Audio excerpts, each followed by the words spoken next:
खबर उत्तर प्रदेश कानपुर से। कानपुर के मंदना औद्योगिक क्षेत्र में भूमि अधिग्रहण से जुड़े करीब 15 साल पुराने विवाद के समाधान की उम्मीद अब किसानों को फिर से जागी है। कानपुर के सरसैया घाट स्थित नवीन सभागार में उत्तर प्रदेश विधान परिषद के सदस्य MLC अरुण पाठक की अध्यक्षता में एक आम बैठक आयोजित की गई। इस बैठक में यूपी सीडा, उत्तर प्रदेश राज्य औद्योगिक विकास प्राधिकरण और उत्तर प्रदेश आवास विकास परिषद के वरिष्ठ अधिकारियों के साथ किसानों के मुद्दों पर गंभीर मंथन किया गया। बैठक में ये तय हुआ कि 2009 से 2017 के बीच लंबित भूमि अधिग्रहण मामलों को योगी सरकार प्राथमिकता पर निपटाएगी। यूपी सीडा के अधिकारियों ने किसानों की समस्याओं पर विचार करते हुए एक समिति के गठन का निर्णय लिया, जो किसानों से सीधे संवाद स्थापित करेगी और व्यावहारिक समाधान खोजेगी। अरुण पाठक ने बताया कि लखनऊ में आवास आयुक्त और संबंधित विभागीय अधिकारियों साथ भी बैठक हो चुकी है, जहां मुख्यमंत्री योगी आदित्यनाथ द्वारा स्पष्ट निर्देश दिए गए कि मंदना भूमि विवाद को अब और लंबा न खींचा जाए। इसके तहत दोनों विभागों ने मंदना में अधिग्रहित जमीनों की रिपोर्ट प्रस्तुत की, लेकिन जब MLC पाठक ने पूछा कि 15 वर्षों में कोई समाधान क्यों नहीं निकला, तो अधिकारी संतोषजनक जवाब नहीं दे सके। बैठक में MLC अरुण पाठक ने कानपुर RTO विभाग की कार्यशैली पर भी सवाल उठाए। उन्होंने कहा कि ओवरलोडिंग के मामले में मनमानी और अनियमितताएं के कारण व्यावसायिक वाहन चालकों को अनावश्यक परेशान किया जा रहा है। इस बैठक के बाद किसानों और व्यापारी दोनों वर्गों में समाधान की नई उम्मीद देखी जा रही है। किसानों को अब लंबे समय से अटकी जमीन के उचित मुआवजे की राह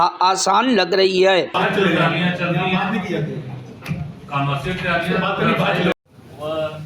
ट्राली जो है व्यक्तिगत कार्य के लिए पंजीकृत रही हो, कृषि कार्य के लिए। कृषि कार्य में ट्राली पर कोई भी टैक्सेशन नहीं लगता सर। और फिर उन्होंने उसको कमर्शियल यूज किया होगा, मौके पे क्या स्थिति रही होगी सर, इसके बारे में मैं अपने घर बनाने के लिए सर क्या रहा हो, मैं क्या तो रात घर चल के बगल में देख लीजिए मेरा भाई, अभी चल के पता कर लीजिए जाके। सर हमारी कार में मैं अपने घर में एक बुरी सीमेंट ले जाऊंगा तो क्या करोगे? हमारा घर नहीं बनने दोगे तो फाइन ये काम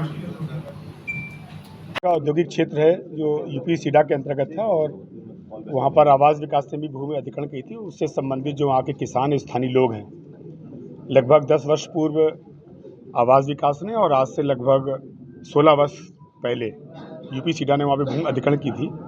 आज बहुत पॉजिटिव वहाँ के जो लोग थे उन्होंने अपनी बात रखी है, और अच्छी बात यह है कि जिला प्रशासन और यूपी सीडा के अधिकारियों ने बहुत अच्छा सलूशन आज निकाला है। जल्दी उनको राहत इस बात पर मिलेगी कि 2013 के अनुसार वो अपना प्रस्ताव यहाँ से भेजेंगे कि मुआवजा जिनको मिला है उनको मिले, या डी नोटिफिकेशन की कार्रवाई हो, अर्थात जो ज़मीन का मालिक है उसको ज़मीन वापस मिले। लगभग इन्हीं दो मुद्दों के आधार पर वहाँ के किसान और वहाँ के क्षेत्र के लोग ये अपनी मांग कर रहे थे। आदरणीय मुख्यमंत्री योगी जी के शासन में ये शासन किसानों के साथ है। ये शासन उन लोगों के साथ है जिनको लगभग 2009 से लेकर 2017 तक न्याय नहीं मिल पाया था। अब इस सरकार में न्याय मिलेगा, ऐसी उम्मीद भी जगी है।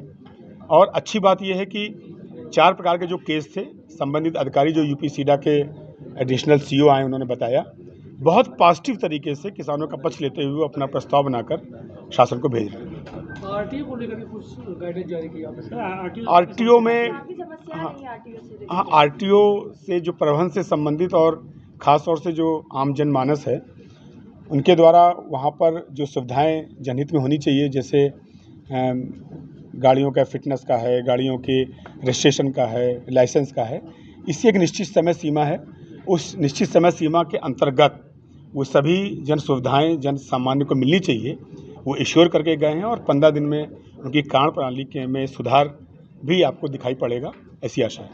जो पिछले जिलाधिकारी थे उन्होंने तमाम प्रयास किए थे कि RTO से दलाल का वर्चस्व खत्म हो जाए, कुछ हद तक कामयाबी हुए थे, दोबारा फिर से नहीं, कुछ हद तक तो मैं ये कह सकता हूँ कि पूरी तरह वो भी कामयाब थे और वर्तमान भी कामयाब हैं।